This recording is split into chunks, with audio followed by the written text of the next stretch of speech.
Two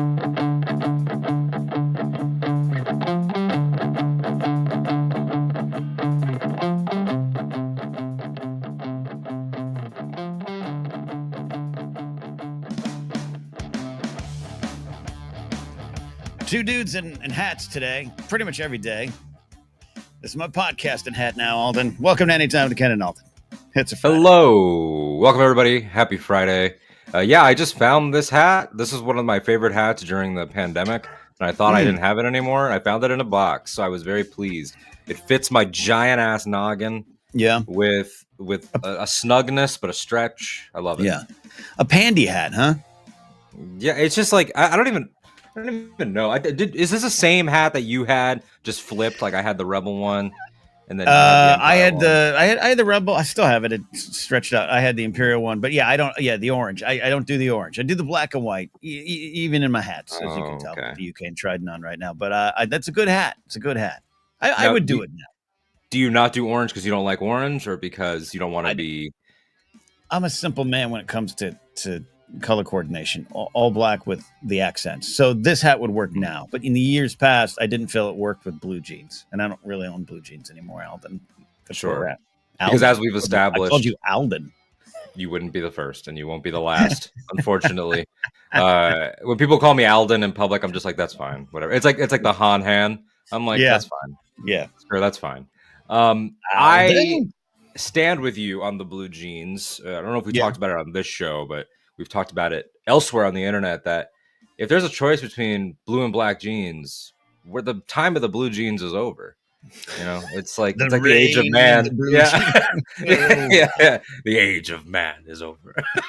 That's how I feel. Like there's nothing that in my life that could possess me to want them anymore. I have a couple, and around the house or run and go, like no judgment. I just switched completely. Once I went to my uniform, the all black, the black over black with black. You wake up every day, and that part of your life is taken care of. For sure. No, it's definitely the Steve Jobs like life uniform sort of philosophy, which I didn't understand when I was younger, and I totally understand now. When I was younger, I had dreams and aspirations of having a cool wardrobe. And then I had my style icons, the guys I wanted to dress like. And now I'm like, I want to dress like David Lynch. I just want to have the same pants and a few button downs. I want to dress a little bit like when I'm 80, I want to dress like Ringo Starr. And now I want to dress like Stellan Skarsgård in the red carpet of a London Andor 2 premiere. So good. So good. I feel like he was like, that's today. I was out here. I was having a pint. Give me some new Converse. Let's go. An event that I heard from a couple little birdies that we know that had access, that Gilroy no-showed the media after, which is hilarious because he was there, and then I guess he was supposed to talk to some podcasters and he didn't show. And he was like, nah, he goes to them. I don't care as much as I thought I cared about you and you having to watch it. Yeah. He's like, now that I'm physically around you people, I've decided I've had enough. You people. I know Bill Willimon I think got credit for the rail speech episode, but perhaps that was Gilroy just talking about I live in a podcastless sky. Maybe that was it. Realizing like I had aspirations and now I work for the mouse. Yeah. Hey, we all gotta work for the mouse at some point, right? No, hey, what we're doing on the show today, here for about an hour plus. One of those, actually, Alden, it's not like one of those weeks again where we got to stick our heads in the sand. We never do, but I just, you're about ready to go on a trip. I am balance a lot of plates, and you had a great concept for an episode. This is a lifestyle show as well as it is politics and social issues. We're always going to stand when we need to stand and should stand. We never sit, quite frankly, but I love your topic today, Alden. This is wonderful. I'm glad. Yeah, I do my best producing when I'm at like peak anger and anxiety about the world in a depressive state with a little bit of the devil's lettuce in one hand, a cup of coffee in the other, watching my dog take a piss. Like that's truly when it all comes together for me. I'm standing in my backyard, overlooking the grass, like it's my kingdom. And it's really not that much at all. And then thinking, And then I texted you out of nowhere because I thought we, as people, especially as white men that own podcast equipment, there is a little bit of an inherent arrogance that comes with this. Like I heard I heard, and he will come up later because Mhm. a little tease of one of mine. Mm. I heard that Seinfeld once described like going up as a comic is like the bravery of it because you immediately the social contract is such that you think you're funny by doing that, right? Like you Yeah, right. people know that you think you're funny, which causes an immediate wall to go up of like, well, then Mhm. prove it. I feel Mhm. like with podcasting, and broadcast media in general, it's like there's an assumption that maybe we think we're right or that we think Mhm. that we are coming at this with any type of authority, especially on specialized shows like Force Yeah, Center or anything else that we do. Um, right. so I feel like I wanted to just like peel back, be vulnerable, be stupid, and show we have been wrong, not just sometimes, but quite a bit, enough that we can form a top 10 moments that we were wrong, things we got wrong in a top 10 format, 5 apiece about Uh, a variety of topics. yeah. And it's good. And we don't know where we're going. We've hinted at a couple to each other, but Yeah. it's going to be a loaded list of just times that we just were blatantly wrong. Because that also, on a personal note, I get Mhm. accused. I get accused by my Accused. family a lot Accused. of Alden doesn't ever think he can be wrong. He acts like he's never wrong, which is Now, mostly just having a track record of being right quite frequently. oh, But yeah, well, yeah, that's true. Now, is it just your family that says this or many people still on X? well, I left X, so it's like I'm just a myth at that point. There, I'm a fable. I was a blip. If you if you quiet down in here on a Thursday morning, you can hear 18 texts or tweets go in a thread. There he went. That's Alden. Yep, explaining things that really don't need to be explained. Not changing any minds. Oh, no, yeah, okay. Producer Steve has one here. That's funny. 2024 Dolphins have literal seats. Stop it. Yeah, and so Stop it. to Steve's comment, I can't speak to the Dolphins, but I will say, Mhm. if you, any of you watching, Mhm. listening, now or after the fact on the replay, have instances of us being wrong, feel free to share them because there's a lot of audio and video But yeah. of us. However, if it's like you disagree with, you know, I get Yeah, this a lot, like Force Center fan, like, oh, I'm a big fan of Force Center. Sometimes I just think you guys are wrong. It's like we're not actually. You're yeah, probably more wrong, but also it's our opinion, it's your opinion, so we're sure. all right.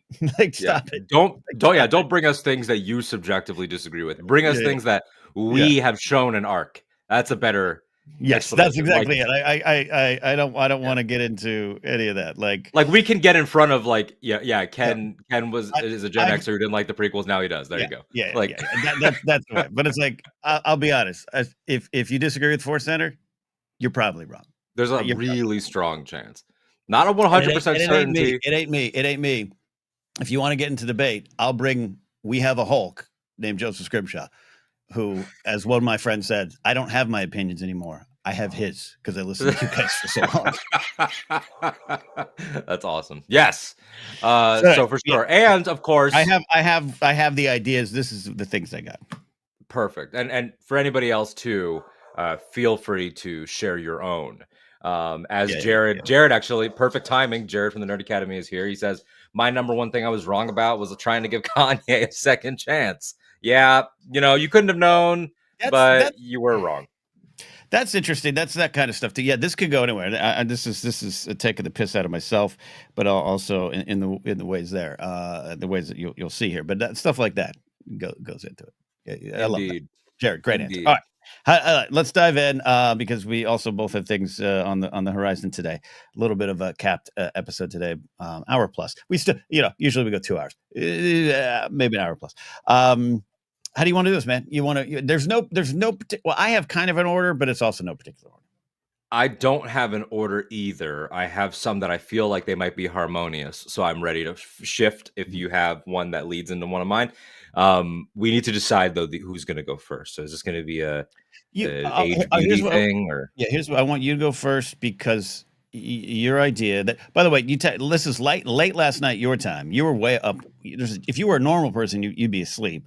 sure? And I realized at one point last night, I was like, oh, I haven't even set the live stream link for tomorrow. Got a lot going on. And you came up with this genius thing. So set the tone so I know I'm right. Or not know Yeah, I'm in the right tone of what we're doing.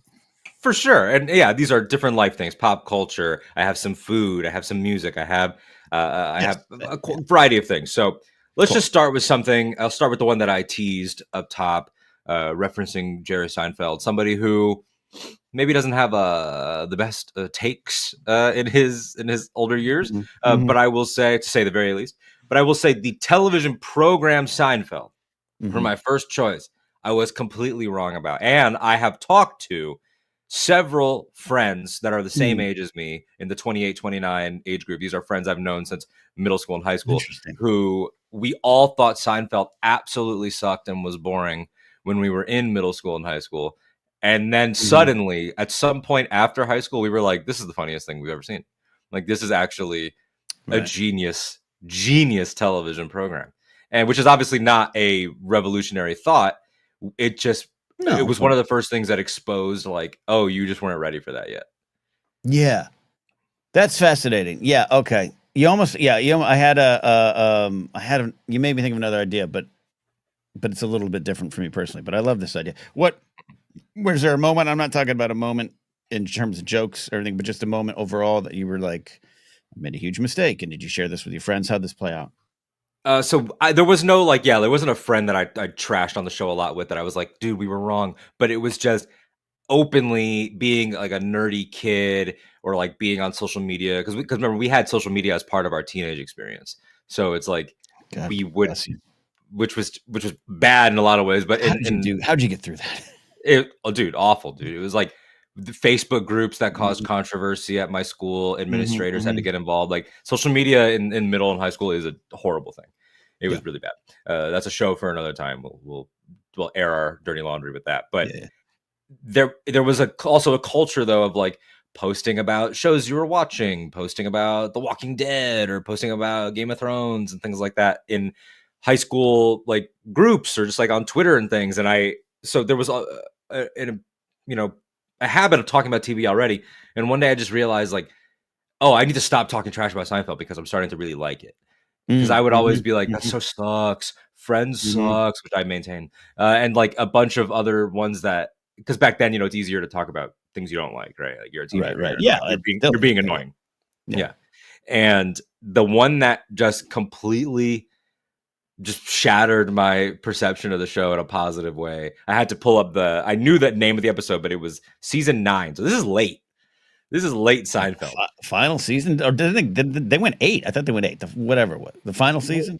It must have been. It was the ninth and final season. Yeah. So this is season 9, Season episode 9? 11. Wow. Okay. I Wow. saw it on TV. Whoever had the reruns at the time. I'm not sure if it was TBS, probably though. Sure. Syndication. Yeah. And it was the dealership, where George doesn't know. That's the name of the episode. The dealership. George Right. doesn't know who ate his Twix, and so he has to do like a perp lineup of like the different candy bars.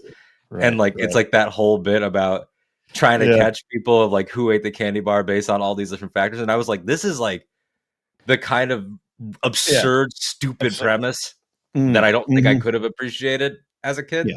and Yeah. could have appreciated the exasperated nature of a 30 to 40-year-old character group, because they're all like, Yeah. Yeah. they're Yeah. not, They're so all the Seinfeld characters aren't young, right? Like, they're they're not in their they're mid not 30s they're when it not young, starts, but yeah, but also they're not old. It's like, but they're yeah, when not you old. realize, Yeah.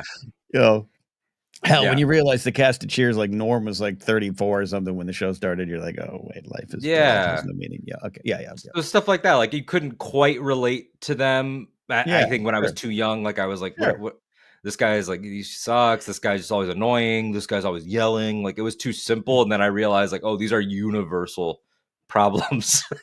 So yeah, no, this is great. I love the show, but I didn't love it right away. One of my bad choices might have been we as a family chose Home Improvement over Seinfeld because the first like main season of Seinfeld, not the 6 episode pilot season, was up against Home Improvement, and we chose Tim the Toolman Taylor in our house until Mm, suddenly I think Tool Time Home Improvement went to like Tuesdays, and then we were mm. Seinfeld all the way, and I never watched Home Improvement again.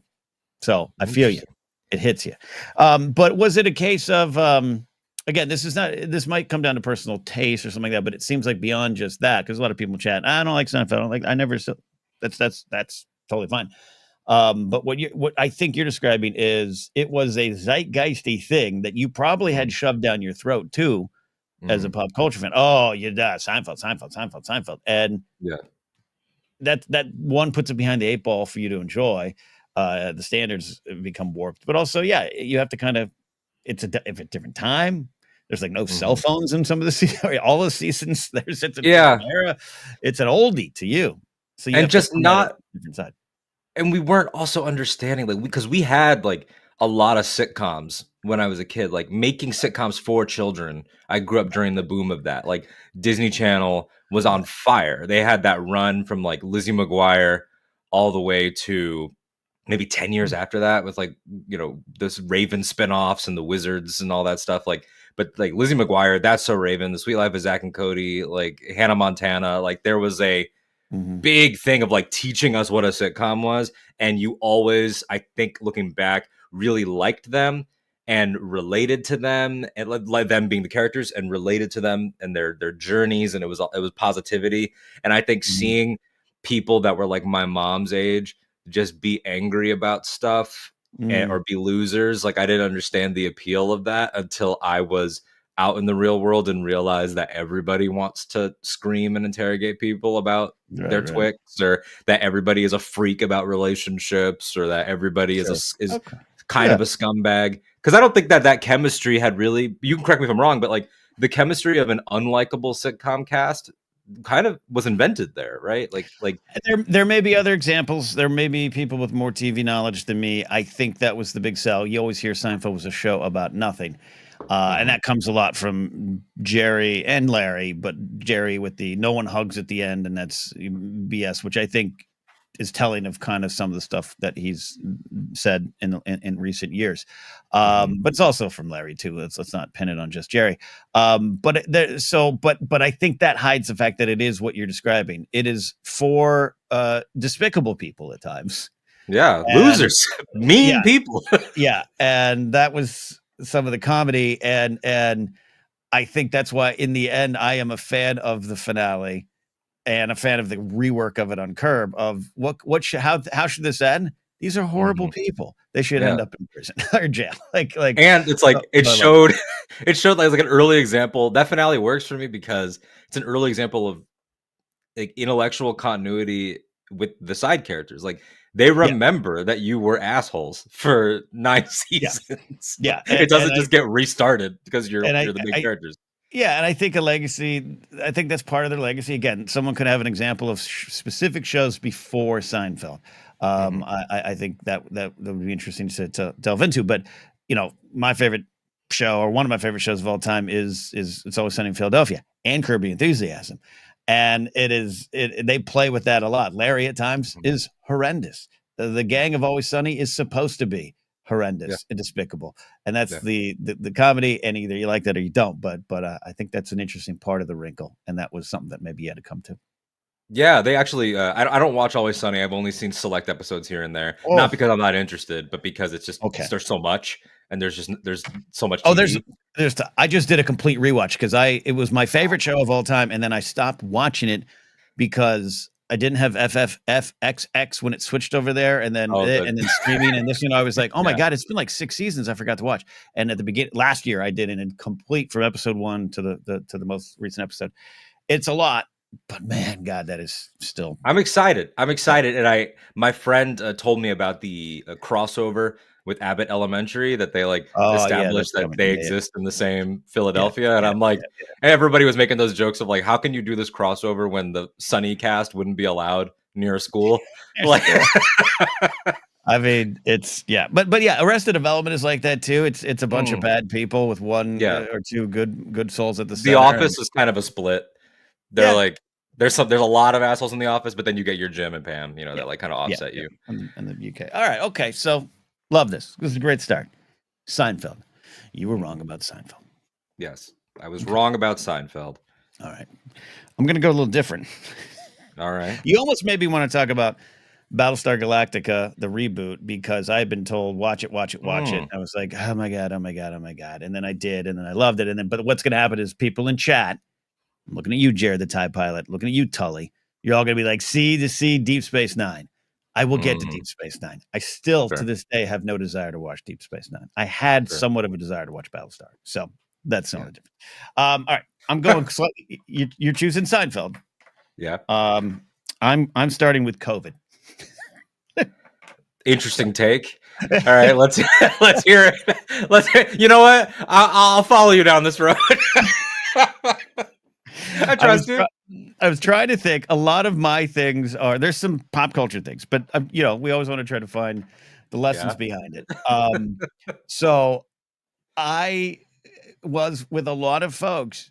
The 2016 election was one of those. Oh wait, this happened when Trump announced his first candidacy. Remember, he had run like a couple times before 2016, and declared, but was like got 0.4% of the primary, and got, I think it was like 2000. Someone can check me on that in like 2012. And I remember posting to a friend of mine like, I'll support him because the jokes of him running are going to be great. This would never happen. And then look where we are. Sure. So when in late 2019, like a lot of folks, you started hearing about this thing, and we all joked about the coronavirus, but like the beer, all that stuff. But then things started happening. There was in March of 2020, which we've now passed the 5-year mark. There was a moment where I was like, why should we be worried about this? Stuff like this doesn't happen. Yes, we're going to have this. We've had swine flu, bird flu, H1N1, did all these things, but it ain't 1918. It ain't going to happen. And I even posted a picture on my Instagram from Hitchhiker's Guide to the Galaxy. Don't panic. And which I still hold to. That's a good idea. But it was when the run on toilet paper was happening. And in my head, I wasn't like on a podcast doing this and this and that saying, don't worry about it. But in my head, Alden, it was like, this stuff never happens. Everyone calm the fuck down. We're going to be okay. It's going to hit other parts of the world you've never heard of. And that's what we as Americans hold on to, that it doesn't touch us because we got the walls of God up around us. I don't know. I just had that dismissive. And then I'm down at Disney, had just come back from Vegas. NBA cancels. Major League Baseball says we're pausing the season. All this stuff. And I'm like, holy shit. And then a friend of mine lost his father. Another friend of mine lost his father. And so to get serious in a silly, funny episode, it was the thing that made me kind of wake up in a way of you have to pay attention. We are in a different era. Also, there's no safety. There's no that's from 1918. And that has carried me forward in a lot of ways. And a lot of the big changes in my life have come from that, where I still have the let's relax. Let's figure this out. But up to the day where you're seeing those stories of the Insurrection Act maybe coming on the 20th and stuff, that is something that 5 years ago I'd be like, could you stop talking? Like that's not gonna happen.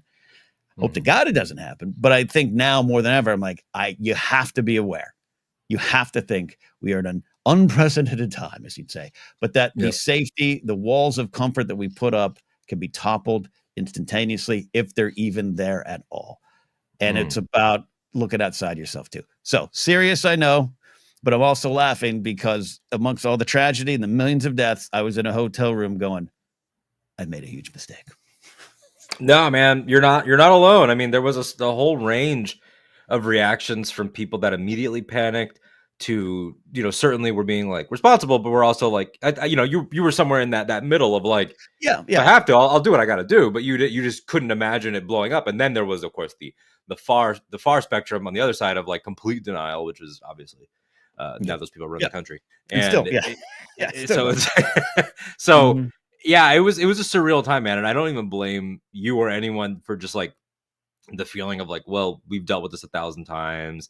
Right. We haven't had a serious thing like in decades, and like, whoa, what? We beat polio, we beat measles, we got all like, we'll be fine. Right. And what is like, because we were in middle school at the lunch tables, always joking when we would get served burgers, talking about mad cow disease and things like that. Like, so it's like we all had those things that would rear their heads. But yeah, it was surreal. I remember working. I was at the radio station, and I had just been promoted.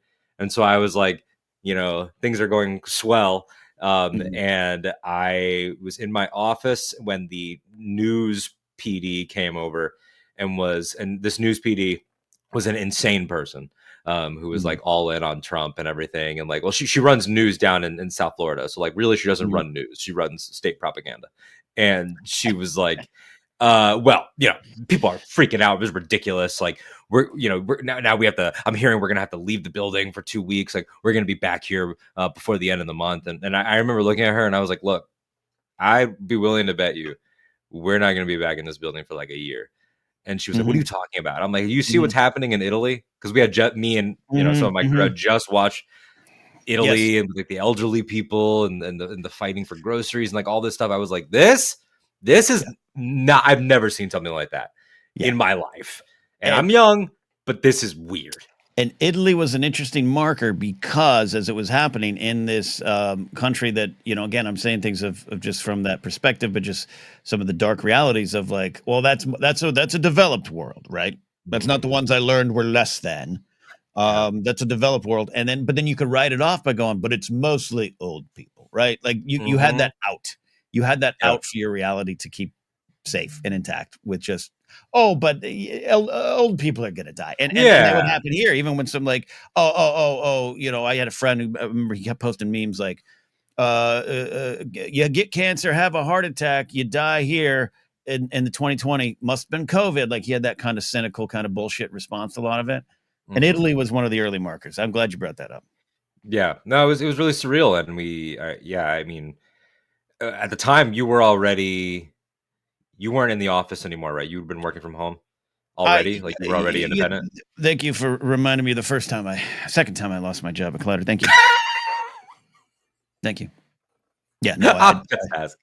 Logistically. So you didn't have to change the way you were doing things. Yeah. When the lockdown happened, I was like, glad you're all joining me. You're finally doing it. Welcome. Yeah, man, that was stressful. It was a pain in the ass. And not for people like you that were just like normal skeptical, but like for the assholes, especially like in the radio business and everything at the time. I remember being like, no, you all, I remember being like, don't fucking come and ask me how we're going to set things up with the boards and Zoom and all this stuff. Because we had to figure that all out because it had never been done. We had never been, that had never been done to have an entire station remote. It was to have late night shows, Saturday Night Live at home. Yeah, it was crazy time. Can't wait for the next. But anyways, that was my number one choice, Alden. So it is COVID, but it is the idea of plug it in, getting outside of yourself, checking your safety, checking your privilege. And even though it's still going to be a struggle for some things, and still some things are a little wild and crazy and conspiracy based, things can happen. Man, so at number 1, Seinfeld. At number 2, COVID. This is not actually a ranking, everybody. It's just funny to say. This is a compilation, a collaborative list. I'm going to throw out one now that I know, based on our thumbnail and on a little tease that you gave me, will lead into one of yours, so we can have a little organic flow here. I love that. I'll switch it around. Got it. My choice for this next pick is pop divas, just overall. Okay. And then you could take us to a more specific place with a certain pop diva. Yeah, but yes. I, much like with the Seinfeld and what I said about you're young, so it's much easier to shit on things. I was very much that like annoying rock music is the only real music. Like if it's not rock and roll, if there's not a lot of instrumentation and everything, then it sucks. Right. And rap and hip hop suck and pop sucks and all that stuff. And thank God I grew out of that. And thank God a lot of my friends grew out of that. And I encourage anyone that's watching this that might be younger than 29, you got to stop if you're still on that train. There's so much good across the genre. And even country, which I would still put last. I've been on a little bit of a kick lately. I've been listening to Orville Peck because of our friend Coop. Got me hooked on Orville. Great stuff. Great. But Orville's great. With the pop divas, I'm talking particularly about these iconic women, these queens, if you will, these icons that are, your Madonnas, your Britney Spears, all the way up to now with your Ariana Grandes and your Sabrina Carpenters. And of course, my beloved Dua Lipa. Just like everybody in that category, I remember really looking down on the whole enterprise of pop stardom. And maybe it's because we had the aforementioned Hannah Montana sort of like poking fun at everything that like we saw it as silly, stupid, but that's serious business. That is Hmm. serious business. That is real life superheroing. Like it is the presentation and the characters and the costuming and the choreography and the whole ecosystem, and like they essentially become a business as well as a person, as well as living this double life. And I've really grown to appreciate all of it. Mm-hmm. And I adding pop music to my life in that way has vastly improved my mood and Mm-hmm. my mental health. We tied into COVID. We could actually organically spin out of that Dua Mm-hmm. Lipa's second album, the one that really broke through, Future Nostalgia, came out during lockdown. And it, obviously no one could have seen that coming, and they talked about delaying it.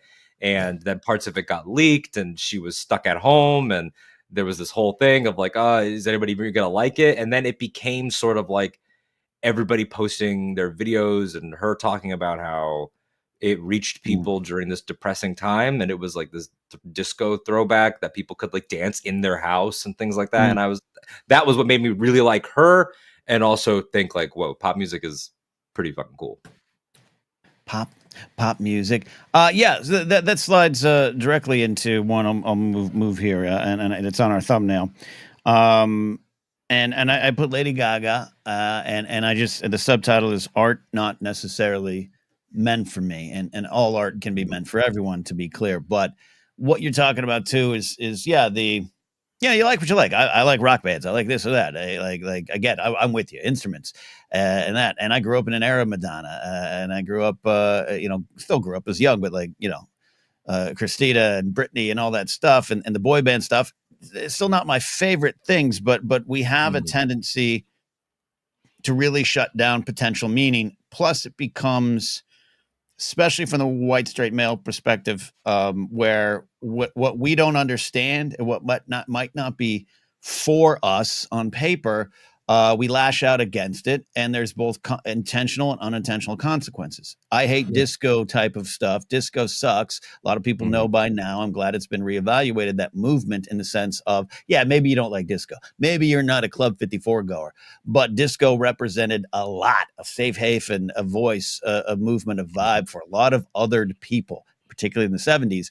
And so when you look at the Chicago White Sox disco sucks night in 77, the famous incident, you see a lot of people on the surface destroying records they didn't like, but beneath it, just beneath it, is a lot of white supremacy, is a lot of sexism, a lot of racism, a lot of homophobia just waiting there, right? So that's kind of Mhm. the undercurrent of all this. Again, I'm going serious to talk about Yeah. a lady in a meat dress.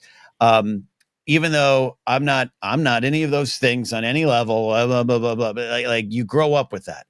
And because we didn't engage, because no one in 1987 told little Kenny, Yeah. oh, when you say disco sucks, because I did, Yeah. you don't understand what you're connecting with. In fact, maybe I, as the adult, don't understand what you're connecting with. We didn't analyze Sure. things on that level. We Sure. thought Star Wars was a fun romp, not an anti-Nixon, anti-Vietnam movie. You know what I mean? Mhm. So along the way, all these things you're talking about, even Madonna, even this, even Janet Jackson, even this, it's Yeah. not for me. Therefore, I'm above it. And that could be dangerous. But also to be reflective and put the mirror back on myself, then you might miss something. Mhm. And Lady Gaga shows up on the scene in 2008 ish, 2009, for me, a general publicer. Mhm. She's not a rock band. She's not a rock star. She's a pop star. So, therefore, immediately she is less than in terms of other artists. And she Yeah. is not for me. And therefore, if you like her, you're dumb, stupid, and pointless and not getting the good art. Right. Mhm. And I would say that. I would make fun of that. I would do this. And then of all things, my boss, a retired police lieutenant who once shot someone's arm off with a shotgun, comes to work singing paparazzi. And I was like, you're singing Lady Gaga? And he's like, it's fucking great, man. Yeah. Mm. Yeah. And I was like, okay. But that was 2008, 7 ish, Yeah. early in the run.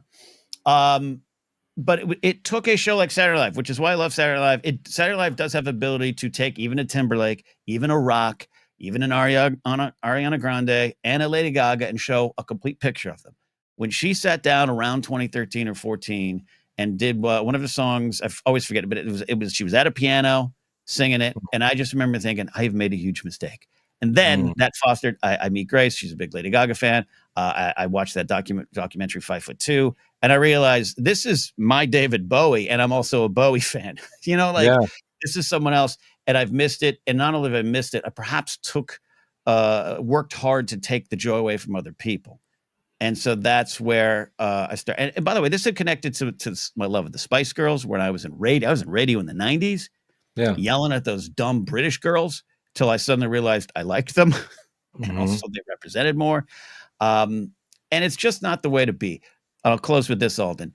I've mentioned this in passing over many shows. I'll just be direct about it. I when I was a security supervisor, not even a security director, one of my friends was an LAPD officer. His name was Steve Knight.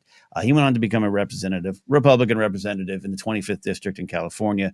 Eventually replaced by Katie Hill and all this drama around that. Steve's a good dude. I just think his heart went another direction. But he was a pop culture dude, and I got him hooked on It's Always Sunny in Philadelphia.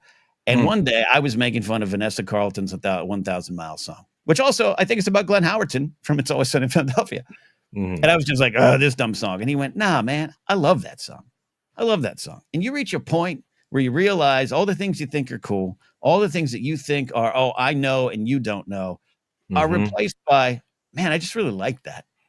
And that's all you need. And that started to change me. But it all comes down to Lady Gaga. I look at her and I go, I went out of my way to say she isn't for me. And now she's one of the most important creative influences in my life. And that is when sometimes you just got to shut up, Alden. You got to shut up. 100%. Yeah, combining everything that you just said, sort of with how I feel about the upper echelon of like pop music that she's a part of, like all of these women, I think there is a little bit of like an internalized, like you said, like you can caveat it with like, and I'm not these things, but it's like, but you grew up in a culture created by the people that did believe those things. So it's like I consider myself to be somebody who really loves women. Like I don't have internalized, I don't have like sexism, in the way that I think about things, but the environment that I consumed my pop culture did. And so it's like that I held her to different standards, whether that was Gaga, whether that was Miley Cyrus, whether that was Britney Spears, whoever it was. That I didn't realize was holding them to. And it was the growing up a Kiss fan and the way that Kiss sort of gave Gaga their stamp of approval. Not that she needed it, she was already big. But I think it was maybe it was after the first two albums, but before Born This Way, that she showed up to a Kiss concert. And Paul let her wear his boots and they took a picture backstage. And I remember Gene gave a quote about it and was like, no, she's doing what we did. Like, and we respect it. And I was like, oh my God, like what? Like, and I didn't have the verbiage for it then. But realizing like, why is it okay for four guys, but it's not okay for a young girl? And it was like, because it is the same, just because theirs is iconography that was before I was born, that is baked into the world. Everybody knows you put on a big wig and white and black face paint that it's a Kiss thing. And yet it's hyper masculine, right? He's worth a deuce, ladies. He's worth a deuce. Yeah, exactly. Yeah, for sure. Yeah, the hyper masculine Paul Stanley and Vinnie Vincent and all of them. Yeah, it's fascinating to see like the standards that we create, like, or that we just subscribe to. And I still have moments of like reevaluating. I don't know if you have this, or like sometimes on Spotify, I'll just hit like shuffle or hit a playlist I've never hit and see what it throws me. And Britney Spears was one, I think, last month where I just ended up on a Britney Spears kick, and I've never been on a Britney Spears kick. In 29 years, have I ever been like, let me do a deep dive? And I did that, like the automatically curated, like this is Britney Spears, how Spotify does that. And I was like, I think I texted Scotty Jero from the Bombadcast, who right now is getting ready for Japan. He might be working. And he and I talked about it, and I was like, these are, no exaggeration, perfect pop songs. Like whether it's Hit Me Baby One More Time or Circus or Slave for You or Toxic, like, and all of those big iconic bangers, I'm like, these are insanely well produced, insanely catchy. You want to dance in your kitchen, like, and I feel like fuck, like because of the way society is, I missed this. I missed it when it was happening.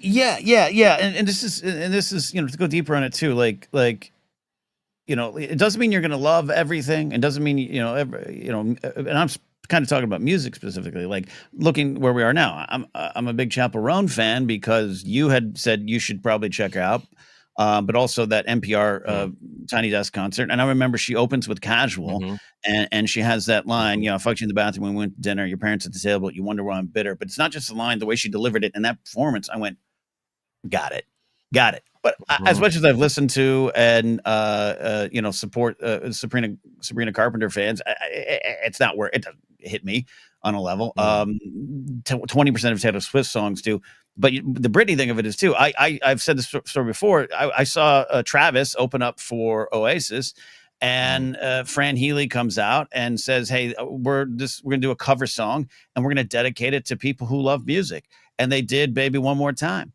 and we all laughed and danced and ironic. And then they released a version of it on a single. And unfortunately, it took a white, you know, a UK based band of dudes to show me that that song had something in there for me potentially, or that it was not what I had thought it was. And I should have carried that lesson forward a little more stronger. But I that's what you're talking about, I think, to me, where sometimes it's packaged and sometimes the pop diva stuff seems fake and Teflon and this, got it. I got it. But at the center of it is usually something you might be able to connect to if you let yourself. Absolutely. And I just think that, you know, ultimately it comes down to acknowledging that there's no difference between, you know, having a hero and they happen to be a pop star. Like we all have heroes, right? Like there's no difference at all, you know. What did Gene Simmons sing? In a world without heroes. All right. Oh yeah, from the greatest concept album ever made, The Elder. Yeah. So trying to decide where we go now. I don't have any slick segues out of that since those worked so well together. But I will say, you know what everybody loves talking about, Ken? They love talking about food. And I was wrong, not just about one food. I was wrong about many foods. I literally wrote several different vegetables. That's what it says on my thing. Several vegetables. All right. I grew up as a complete and utter vegetable hater. I hated them, which is not unique for children. But I will just say I was a vegetable hater for a long time. Like this extended well into my 20s. And I'm in my 20s right now. So it extended to pretty fucking recently for me. You're still there. And maybe it was during the pandemic. I don't know. Maybe shortly before. But I just had this breakthrough of like, oh, are Brussels sprouts good? Is broccoli good? Like I started to react and like I will say my ex, credit to her. She's from New Orleans. Like, you know, she's had the family recipes and everything that definitely helped with like certain things. But just suddenly realizing that like green food is not bad, like that was huge. That was absolutely huge. Putting some arugula on a burger, huge. Like I was so adamantly against them. I would eat every fruit. There is not a single fruit that I will not enjoy in the entire food ecosystem of fruits and such. But vegetables, I was just militant, hated them, and now I'm pretty on board. You and Mark Ellis. Yeah. No, I love this. This is one of my choices. I put vegan food, and this is a 15-year journey.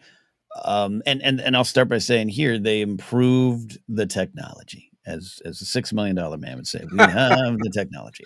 We can fix them. And we got Dan from the Food in My Beard here. I love this statement. Sometimes I think there are no bad foods, only bad cooks. That's true. That's pretty baller, Dan. That's pretty good. Good mic drop for whenever you're facing off against another chef. I'm assuming you guys do that, right? You guys have chef fights? I think so. Yeah. I hope so. And we should maybe pitch that show, but it's like an actual fight.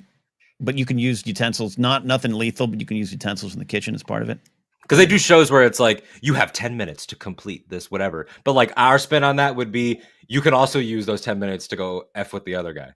Like you can go over to his station and knock shit over. Combat cooking. It's called. That's our show. Combat cooking. Guys, we gotta delete this stream. That way we can work on the idea. Everyone wakes up on about Tuesday next week, and where's ANYTIME in my subscription feed? What's combat cooking? Combat cooking. We're probably sitting on $1 million idea that we're making fun of. All right, okay. Yeah, so I put vegan food because it's a longer journey. And it also ties into just maybe trying to be a little bit more adventurous in your food, which is a little difficult. Like I understand. Like sometimes there's there's just things you're not going to put a coconut based thing in my mouth. All right, like it's not going to happen. So I want to say I get that this isn't about that, but like even for me, as a sheltered widow boy from a suburb with a mom who wasn't a great cook, a dad who ate every part of the chicken and was adventurous in that I was born in another country and under the shadow of a war that took everything from my parents. That's a different feeling. But like, I remember early 2000s is the first time I had sushi, which translates to California rolls. But I just remember with a couple friends going, "Oh, I don't do that. I don't eat that. I don't do that. I don't eat that. I don't eat that." And then I did, and I was like, "Oh, it changed my mind." Vegan food is part of that too. Where the first time I was really introduced to it in 2006, the technology was not as good. Chicken tenders did not taste like tenders, nor chicken, nor anything. Or Now anything. it's and so I just said I don't like it. I don't like it, which again is fair. Grace and I revisited that in 2020, and it's still I'm not full vegan anymore, only because cost and perhaps just laziness and my own bad habits returning. But it's still a part of my life. It always will be part of my life. And I was dead wrong in that time period from about 2006 to 2020, especially in the Collider days, because John Schnapp was a vegan. And if you went to lunch with Schnapp, we always used to hit Yard House as a Collider crew if we were going for like, four of us going to lunch or something, because it had good vegan options for John. And I remember him, we were sitting outside, rest in peace, John. We're sitting outside of the Yard House across from the AMC in Burbank. And we're on the patio, and he's just telling me, he's like, "Dude, you got get a bite of this chicken. Get a bite of this chicken. I'm telling you, you won't even know." And I took a fork, took a bite. I was like, "Holy shit!" And it opened up a lot, opened up health improvements and everything like that. And look, we still get stubborn, man. I don't do that. I don't, I don't want to have bloat. If anyone knows what that is, and I'm not eating that. But just open up your palate. Yeah, that's all we're saying, Alden. That's what you're saying. That's what I'm saying. Absolutely. Yeah, I'm glad both of those went hand in hand. Again, it's interesting to think of, like, again, it's actually not dissimilar to the point I made about pop music, like Britney Spears. Like, Britney Spears and vegetables, like, what do they have in common? Is that I wish that I'd engaged with them earlier. That's what they have in common. Like I Oh baby, is that broccoli on your plate? Yeah. yeah, No, but like, exactly that. This is an episode about change, Alden, which is always going to be hard. Yes. I'm always going to have the natural inclination to fight change, whether I want to do it or whether it's shoved down my throat. We all have that. And this is about that today. Yeah. And also, just as a side note, y'all, vegan people are some of the hottest people in the world.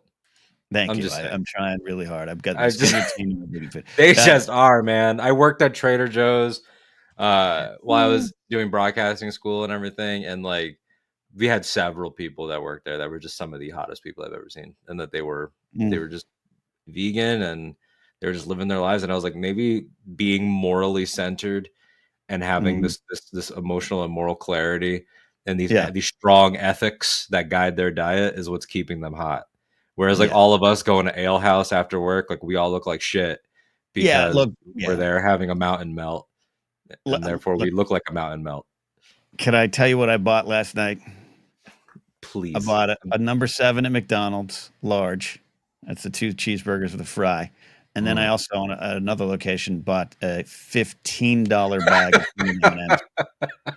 At another location. I just love how that was like, that's like, it sounds like classified. Like McDonald's and a secondary location.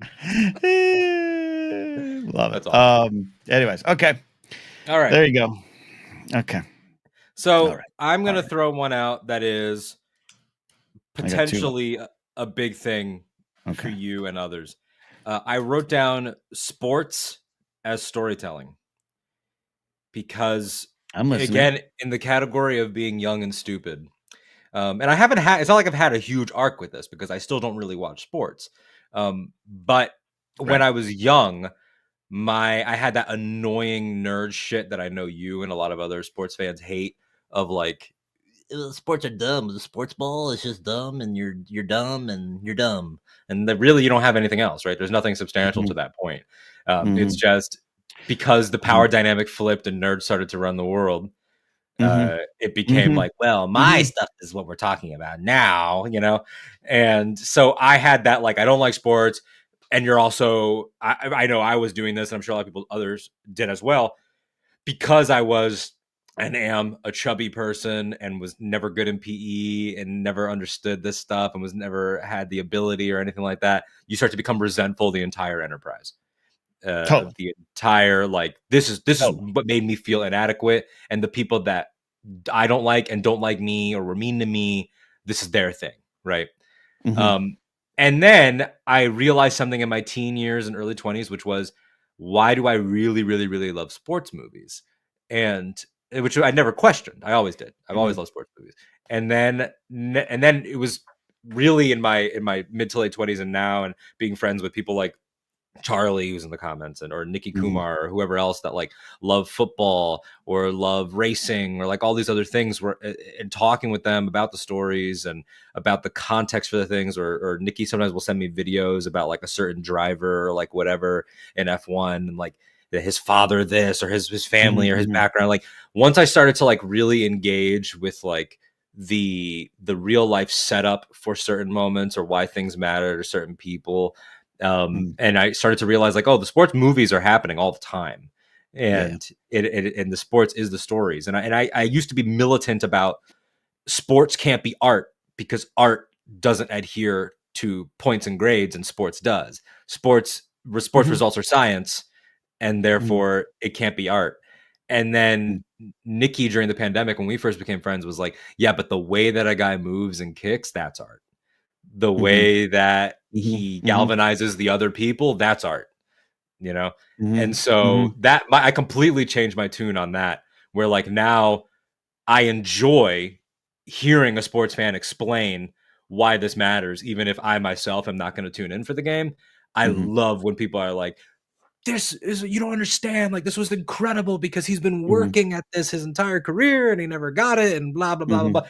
And Mhm. wrestling always afforded that to us because it's a narrative medium. Yes. Yes. Yes. It was Yes. there as a It's a good feature. bridge. Yeah. Yeah. Yeah. Yeah, you didn't have to dig for it in wrestling. And so now here I am, and I am Yeah. excited whenever somebody has a cool sports story. Yeah, I love this, and I am a giant sports fan, but that has not always been the case. Didn't start out that way, and I took, quite frankly, about 10 years off from being a rabid sports fan, and I only returned to it in the last year or two. But what you're saying is true, and look, this is we're both speaking in personal, but also generalities here, but personal perspectives, but a lot of the sports angst comes from, look, I think I'll start here. I think a lot of sports is taken too seriously. It's big money. A lot of it, there's a lot of things to talk about and throw darts at sports, which I think is probably a sport. Hmm. To question a lot of people like you, including people like me, their distaste for sports and sports culture is exactly what you're describing. I don't have the skills to be the top flight athlete. I didn't understand it. And now you're also bullying me. Most of the bullies in school probably were already went on to be the stars of the football team, right? That's Mhm. in general, to be clear. Yeah. Um, Joseph Scrimshaw said best. He's not a sports fan, and I think maybe I'm not putting words in his mouth. Maybe he'd even describe himself as an anti-sports fan at some point. But he said it best one time we were talking about Force Center. He's like, I might have been a sports fan, but no one took the time to explain to me what it was. I couldn't get into it. I don't know the rules. I had that. So when I started to get into sports, fifth, sixth grade, I had a Mhm. friend, my friend Sean, who sat me down. We were in the playground on the recess, and he was like, "Oh, let me teach you the rules of football. Here's how to watch it." And that Yeah. and people need that, and I think there's a danger to sports culture, but there's a danger to nerd culture. You're talking about the power switch, Mhm. which is why I Mhm. do rebuff the. I remember the first time I heard or really understood that sports ball was this term. I thought it was funny. Matt Mercer was gifted a shirt that said sports ball and a sports logo at a birthday Mhm. party. The first time he put it on, I thought that was great. I love little ironic little things like that. Sports ball, but it's used as a weapon. My friend Brian Bradley, who's a big nerd, writer on Nerd Properties, working writer in Hollywood. He's a big sports fan too. One time went on a rant and posted it on a lot of different social sites of like, you sports ballers are taking the joy away from us in Mhm. the same way maybe some did in the past. It's cyclical violence now at this point, Mhm. and you're part of the Yeah. problem. So there's that. I don't want to go down that. Right, we can go down as far as you want to go down that path. But to close up here, you talk about wrestling. Wrestling's a gateway. It's athletic people doing wonderful bits of storytelling. It is the purest form of storytelling for me in anything I've been involved in. Yeah.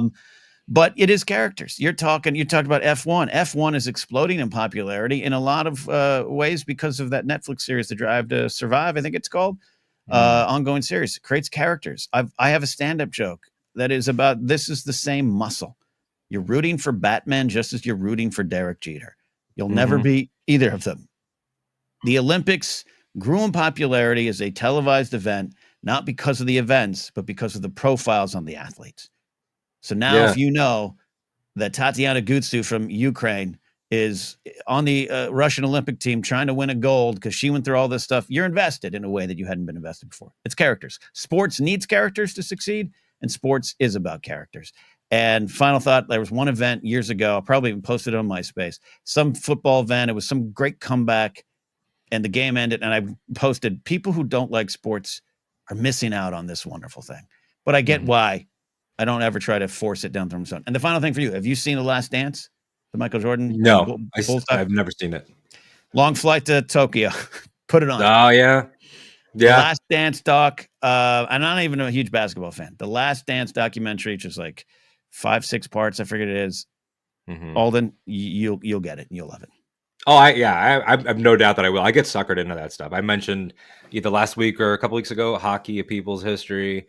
That documentary is fantastic. And yeah, just in general, like that angle, I get so wrapped up in the emotionality of people that I don't even know. Like there was one driver that Nikki had sent me a video of that when he won, the commentary was like exploding. It's these amazing broadcasters, and they're telling while yelling, they're like, when his father died, he, was telling his father on his deathbed that he had signed a contract, but he hadn't really signed it. And now here he is fulfilling the dream. Like, it's just like, you can't not get invested in that if you are just even like a little bit open, because like we need that. Like we need to believe that people can do not just great things, but things that like close the book on their life or their family or whatever it is. Comeback stories, like yes. Like that's why I love Rocky Balboa the most out of all the Rockies. Like it means more to me than anything that he did, and whether that was ending the Cold War with his fists or anything any of his accomplishments. It meant more to me that he was old and could get Mason the Line Dixon, which is hilarious, to that he could get him to a decision. Like that meant everything to me. That's amazing. Yeah, a lot of people shouting out Last Dance. I have not seen Winning Time, but I did see a clip that you posted after Adrian Brody won the Oscar.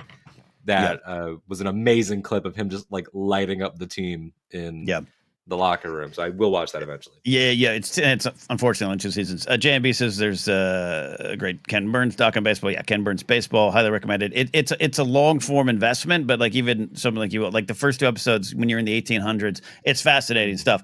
But Ken Burns every documentary he does is about culture, society, and often the big centerpiece is racism. Like Ken Burns has made a point of like, I'm telling these stories, but these are kind of the themes. And the Ken Burns Baseball doc is 9, now 10 parts that has a lot to do with our country and racism. You'll get invested. You pulled in. The moment that pulls people in, I think, is the great New York Giants manager John McGraw, turn of the century, 1900. He dies a little bit later on. His wife finds among his personal effects a list of black players that he would have used if he had been allowed to use them. And it's just the way it builds and gets to that point.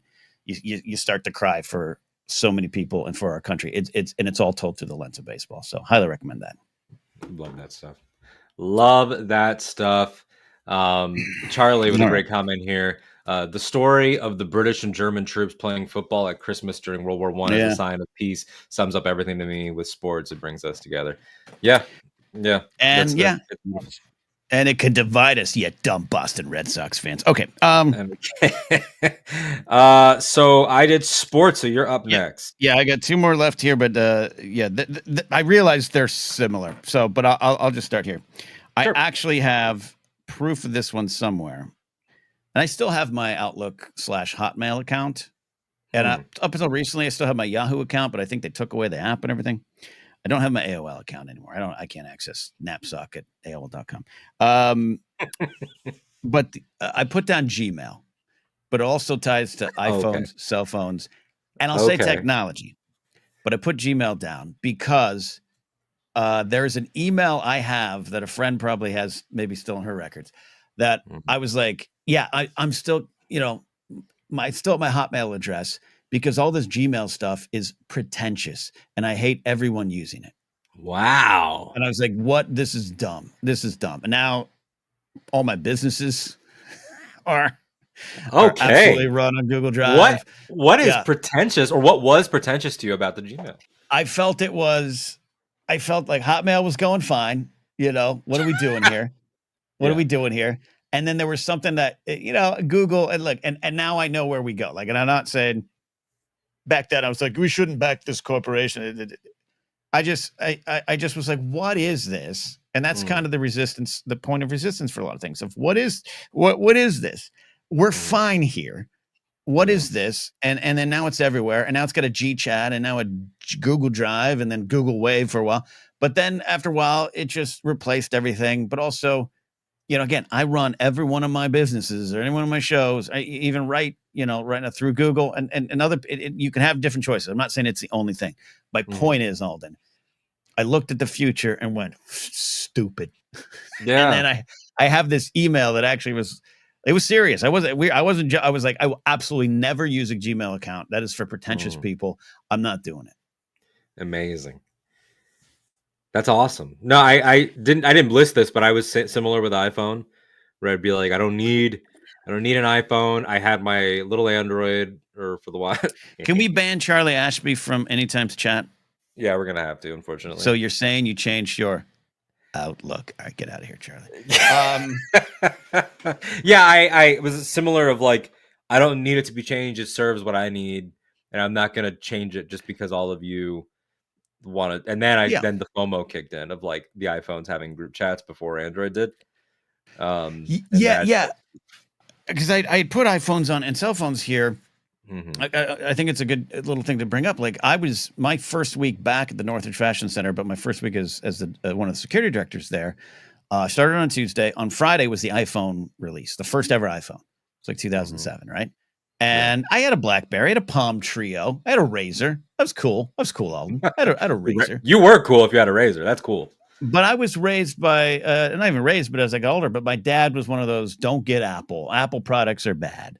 I get a lot of this from my dad, clearly. And my dad's an electrical engineer. He can build his own computers, speakers, whatever. I don't have those skills. Couldn't even change my car oil. But I remember even up as late as like 2010 or 11, holding on to my BlackBerry, which again worked fine. I love the tactile keyboard. But I had a off-duty sheriff deputy who worked there with me, Al. Shout out to Big Al, who was the tech guy. Like, loved, and he just kept pulling the iPhone out. This is like the iPhone 2 by now. And he's like, look at this. App. Look at these things called apps. You want to find a restaurant? Watch.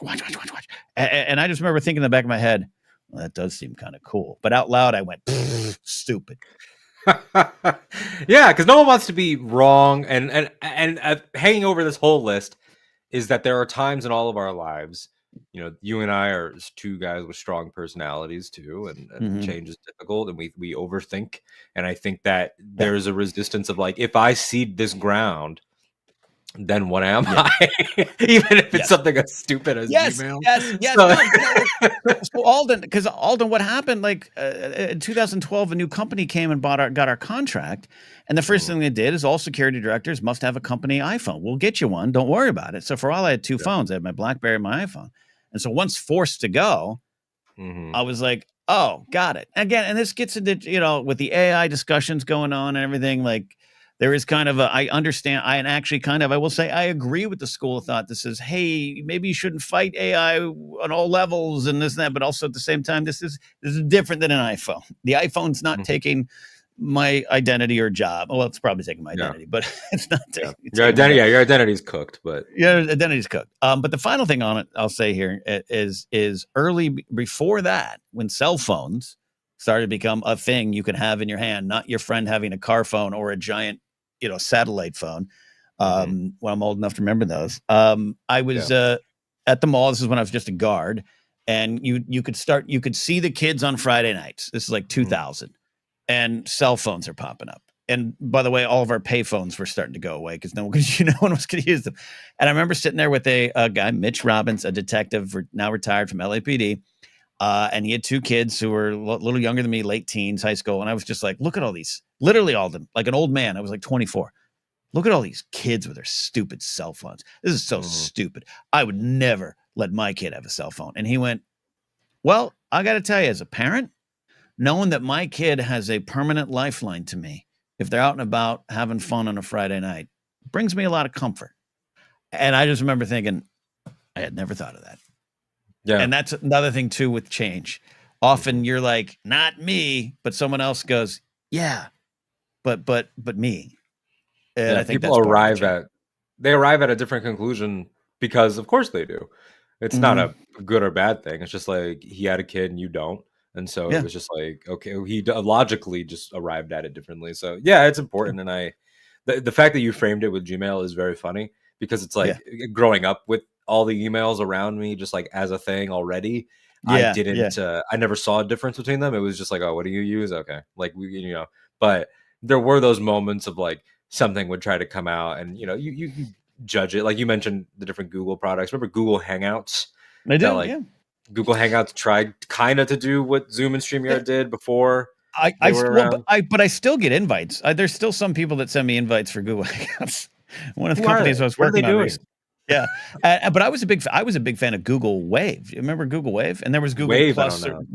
Wave was like I don't know, it was like Google Drive meets Pinterest meets Slack meets. It was like you could go, collectively write on things together. I thought it was interesting, but it went away pretty fast. Interesting. Cool. Interesting. All right, I got one more. What do you got? All right, so I have one more choice and 2. I'll have to have 2 honorable mentions because I wrote down too many. Same. So I am going to say, we haven't yet done. Well, we did Lady Gaga, so that's not true. I was going to say we haven't yet done a specific person, but I will. Yeah, I'm gonna throw a specific person on there. I'm gonna do my specific person. I was wrong about Timothy Chalamet. Oh, okay. I was wrong. I resisted it. I thought he was just going to be. Sorry, I'm looking at my phone because I'm literally compiling our list. I was resisting him when he had his first sort of little boom with like Call Me by Your Name, a film which is a little difficult to revisit now. Given looks like meat's back on the menu, boys. Yeah, for real. It's like I was already kind of like, there's some tension of like this older man going after the younger man, and now I'm why does he want him? He's gonna eat him. So now here we are, and he has been Paul Atreides, he's been Bob Dylan, he's done these different films like Beautiful Boy or like The French Dispatch or whatever, and I slowly I could feel myself like, do I like Timothy Chalamet? And I just like started to like slowly come around on this of like, I'm charmed by this young man. Like who's I think older than me, but like I was like at this moment of like, am I resisting him because he's become like sort of the new hotness for internet, like, stan culture girlies, like, and am I just throwing up a wallop around that? But it's like, but again, that's gendered too, because it's like, am I resisting another man's popularity because I have a certain idea of like what a cool guy is, and it's so there's like all that, but if I'm super into like Dua Lipa, so like, isn't that the same thing? Like, and I had to like overcome a lot of like why am I on this hill of like, does he really have it? And then I, seeing the Dune movies, I was like, this guy got it. He is indeed Timothy Chalamet. He's him. He has it. He has it. He has the juice. I love this. I got no skin in the Chalamet game, but I get what you're talking about. Performers, actors, and again, sometimes they're just packaged. This kind of goes to the pop star thing. They are packaged in a way. The pop divas are packaged in a certain way that might not immediately connect with you.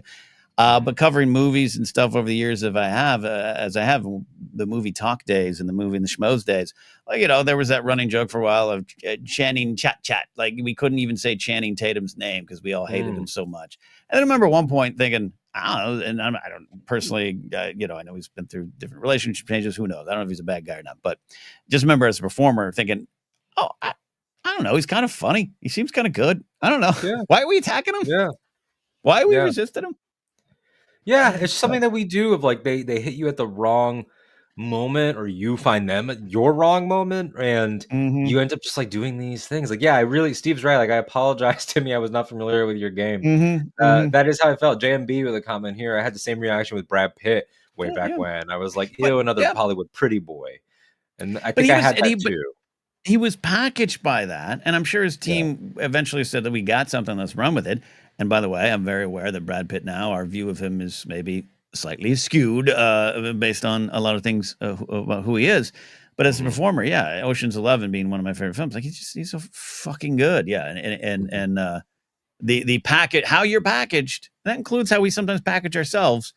How Mhm. you're packaged can definitely be an obstacle for others to appreciate or know you. Yeah, and I also, and this is just an Alden thing. I Hmm. love, and I've said this in different ways on the show before. I love actor brain, as it is called on the internet. Sure. I do not decry the people that take it way too seriously. I love when they take it way too seriously. I find it fascinating. And Yeah. when Chalamet won the SAG award for playing Bob Dylan in Complete Unknown, and he did that now oft memed speech where he said, "You know, I'm interested in the pursuit of greatness. I want to be one of the greats," and he Mm-hmm. named a few people and it was classy. Like he wasn't like I am great. He said I Mm-hmm. want to be one of the greats, and I don't know if this says that I am, but it's a step toward that and everything. And he Yeah. kind of like announced himself in a way that you like, kind of like a young athlete, in a way that Mm-hmm. you don't see artists do a lot anymore. Like there hasn't Right. been Right. Right. like Right. the like I'm here and I'm taking this extra seriously for this generation in a while, and in a time when Mm-hmm. it was like, do we have movie stars anymore? Are the movie stars gone? There was that few years there. Now I think we are firmly back in the movie star Mm-hmm. era. The generation is here. Timothy Chalamet, Florence Pugh, Glenn Powell, Mm-hmm. Andor's Adria Arjona, like these people that are booked and busy and hot Yeah. that are that are coming back. I think Timmy is one of those guys, and I think he could be Timmy. um, Yeah. one of the Yeah. best. Yeah. And And Complete Unknown is so good, y'all. yeah, and like Calvin said, what is he supposed to say? I want to be a terrible actor.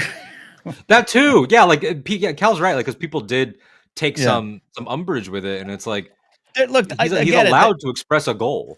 actor brain cringe and sometimes Yeah. come on, man. I was watching James Cameron, I'm the king of the world live, which he has later gone on and said, yeah, oopsie. It didn't quite mean that, but yeah. But there's also let's have recognize confidence in pursuit of it. Look at it, and yeah, we can watch The Last Dance, Alden. Watch The Last Dance. Is that a HBO series or Netflix? I think it's Netflix. Netflix. Yeah, yeah, HBO is the one that canceled Winning Time, right? yeah. The Bastards. Zaslav. I know All right. you all were very upset that day. Very upset. Okay, final one for me. And again, with all these, Alden, like I said, they're all loosely and in fact strongly tied together, right? It's Mm. change. It's getting outside yourself. It's all that. But I chose things that I had moments where I was like, that is wrong or not for me, and I cross my arms and don't do it. But there is none more destructive or silly than around 2004 or 5 when faced with a new emerging not only technology but medium. I said to this medium and those that were starting it and those that had already been in it, how stupid is this? And that was podcasting. Well, you were right. It is stupid, and we should all get rid of it. We should. Goodbye, everyone. Exactly. And Yeah, then a interesting. couple a couple years later, after I watched some silly cat videos and Lonely Island videos from a Saturday Night Live, when my Hmm. two friends said, my two friends at the time said, "Oh, we're going to start reviewing movies on YouTube." I, among 6 or 7 people in a comedy club, went, "You're what? Mm, You're what now? Come on, don't be stupid." mm, Um, so much like Gmail or food or music. Um, some things might not be for you. Some things might not be what we need. But the instincts and the gut instincts we all have to kind of go to anything that might be new, anything we don't understand. It can be silly, it can be stupid, and for me, perhaps detrimental to my career. I don't know mm. where I'd be. I'm not saying I'd be Mark Maron. I definitely wouldn't be Rogan, but like I don't know where I'd be if in 2004 or 5, because I tried to record some music news segments and release them on a website. I tried to figure out the tech. I have a little bit of tech savvy issues. I'm not tech savvy. But if I had stopped and figured it out, really figured it out, asked for help, and Mm. started a podcast, maybe I'd regret it. Maybe I'd say dumb things. Maybe I'd be like, Lady Gaga sucks and the Red Sox suck more. And maybe I'd just be an idiot. I don't know. Yeah. I'm happy where I am as a broadcaster, but but the problem was more than just podcasting. Alden, it was, as I say ad nauseum, and you know, and I started in radio, and I love radio. I'm in radio now, kind of, with my part-time show. But I had the attitude of, I did it for real, and you are all fake. You are all beneath me. You are all playing with something silly and stupid. Oh shit, you're all way far ahead of me. I wish to God I had started in 2004 or 5. Yeah, man, I got really complex feelings about this one because I still this is supposed to be top 10 things we got wrong. And on this one, I'm like, 9 things that we got wrong in one that is a really mixed bag. Like this one is like for what you're talking about when it emerged, right? Because you get like those rumblings in like the early 2000s, and then finally, because I think I don't know if he's here in the comments or he might watch on the replay. I don't know or what he's doing, but Ken Plume said something a while back where he was talking about like recording some of the first audio interviews that have been like he's one of the first podcasters. Yeah, truly at the dawn. Yeah, truly at the dawn. So he would know like exact dates and everything. He doesn't talk about it much, but he ran like the podcast network for a very famous dude in a trench coat and a beard in movies at a quickie stop. Well, okay. Well, then I'm not. That was because of him. That was because of him. I'm not going to speak to Plume on their connection. He can do that if he'd like to. But I was going to mention that certain movie stoner because it was Smith, it was Marin, and it was Rogan in 2007. Like that 2007 was like that, like everything changed year. And so it's like you're speaking to like missing that boat, not missing the boat, but like looking down on the boat, Yeah. While two schmoes sailed away. Yeah. Ken saw the threat of podcasting, but didn't want to admit it. Yeah, that's true. Yeah, it's true. I couldn't get into radio was dead and is dead, but like I couldn't get into it. But my friends were, and I was like, "How dare you?" But at the same time, I will say that then and now, you and I representing, 2 generations that have both worked in the radio business, I will say I do still have, and I do still feel justified in having a little bit of the we do it for real. And it's fair or not. And it's like it does take a little bit of like I'm not going around saying this to people. I will clarify that. But like there have been like right now, like just like full disclosure, I'm spending a fuck ton of money to go to Star Wars Celebration next week. Money that I probably shouldn't have spent. But you know what? Here we are.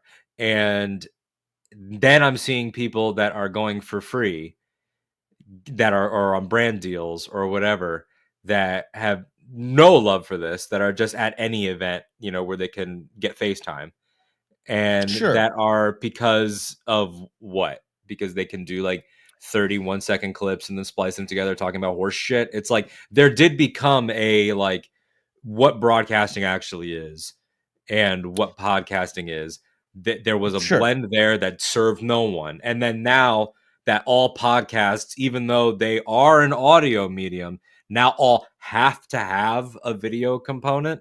Now we've made sure that none of the three, not YouTube, not podcast, not broadcast, can be their own thing. Now they're all one thing with a giant identity crisis. And it's really frustrating. It's frustrating. I have felt the frustration. Even now looking for jobs, I'll see a job that says podcast producer. Awesome. The first 3 things they need are video editing skills on programs I've never touched, a bachelor's degree in the field of podcasting producing. When I started podcasting, even as late as I was, it was something we helped create. You know what I mean? Yeah. We established what it is, and now there's people that can learn it and take courses on it, and they're going to get the jobs because I can't. I feel your frustration, but my not even argument to you. The addendum to that is like because I'll just say it. Like sometimes it really chaps my hide, said the old white man, when like someone is swinging lightsabers on Instagram and getting 2 million views, and they're getting to cover things that us over in Force Center are no longer, we're removed from the lists to cover this stuff anymore. And it's disheartening, but I think it's a later thing. But also if I could get places swinging a lightsaber on Instagram, then maybe I should try it. Maybe I'm resistant to what's going on there. And maybe that's the thing. Stand-ups like this, man. Do you know how many times? You mean times You will be in a green room with and watch a comic confidently go on stage, do some of the worst comedy you've ever seen, bomb, and then you kind of look them up after as you're driving home. 400,000 followers on Instagram, 2 million on TikTok. Yeah, that's maybe the effect. But and it's I'm like talking of I then. want to be. Yeah. And I want to be aware of the fact that like in 10 years from now, we could do this episode again, and I might be like, I was wrong about the people that I was mad at then. And you're right. Like, it's like, when are we finding them? Yeah. Are these not different things? It's changed. I guess my final point on it too is I look at where I am, sometimes struggling.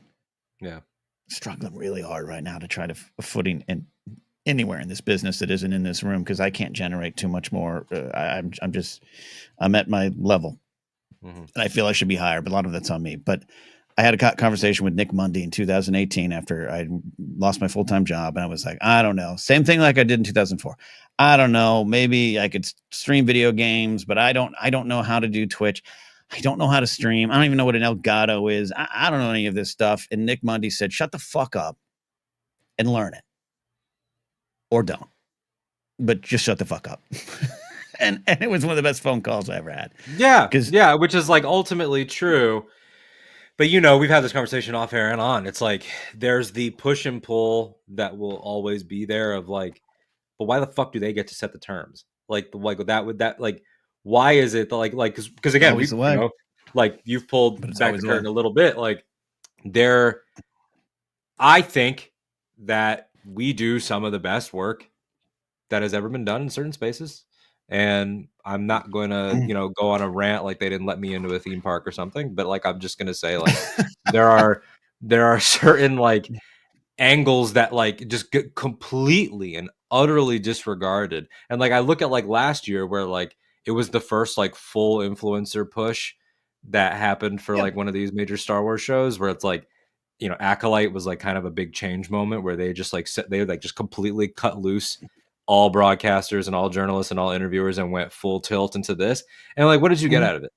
Not a single goddamn memorable thing, period. Not one. Yeah, they might learn. It's like, at what point is it like what we want to create like no longer like even has a place? Because it's like, Nick Mundy's right overall. I think on like the macro level of like, you have to find the new technological mediums and the new delivery mechanism and go where they are. But it's like, I want to go where they are and show them, hey, we can do this too. I don't want to go where they are and be like, get ready with me.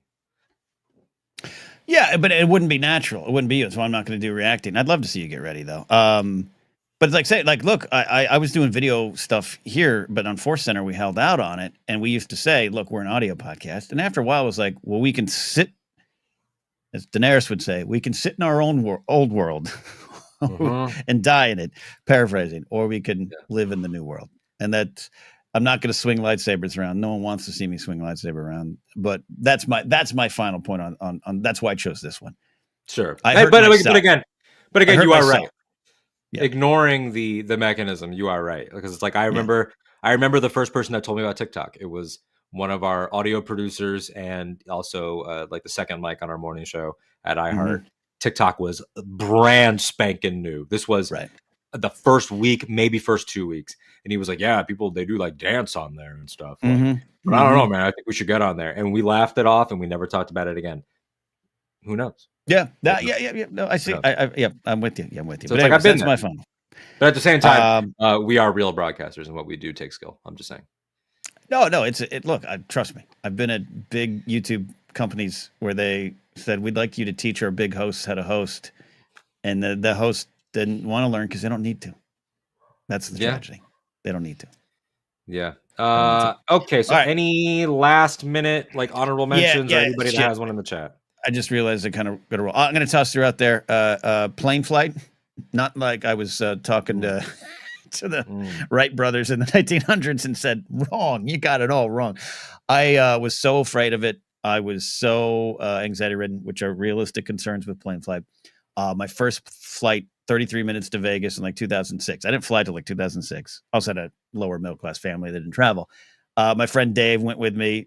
got me liquored up, and then took a great photo of me like gripping the seats as the plane's taking off. And I'm like, now I absolutely love it. I'm an expert on airports. Mark Ellis and I could live for weeks in an airport and survive.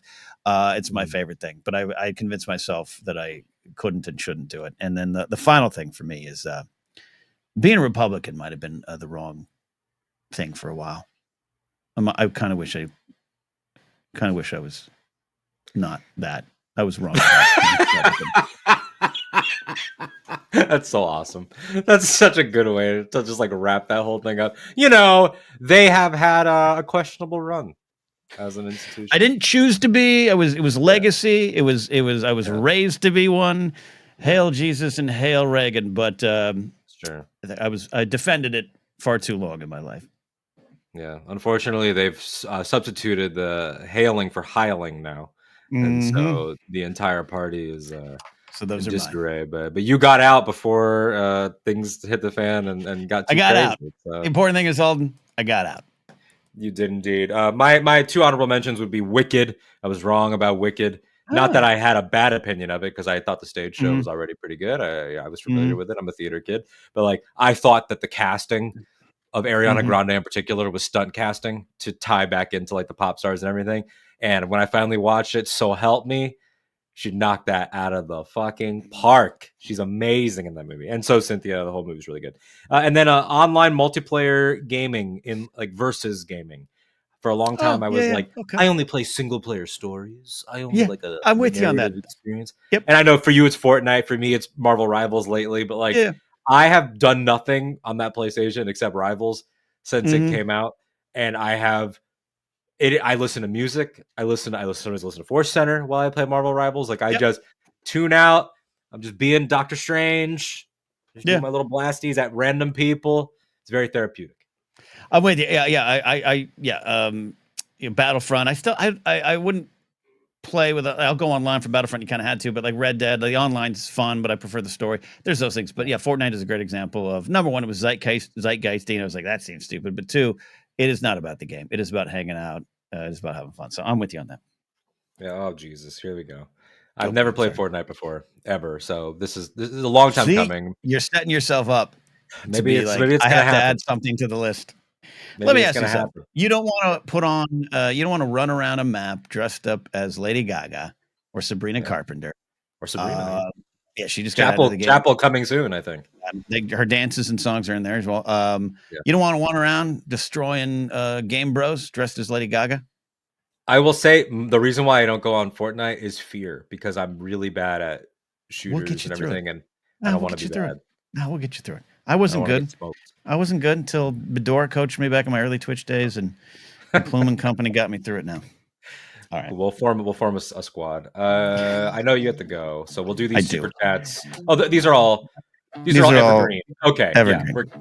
Money. All right, we're on through. Money for dog treats. Thank you, Jared. Oh yeah. Matthew didn't order Domino's. Okay. JMB. Right.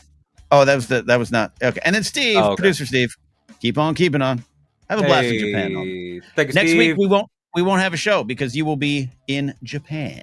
Yes, I will be watching the Mandalorian and Grogu trailer next week. Oh, I'm sure you will. And then I'll be getting ready for birthday weekend, all those good things. So we'll see you next time here on Anytime with Ken and Alden. Bye.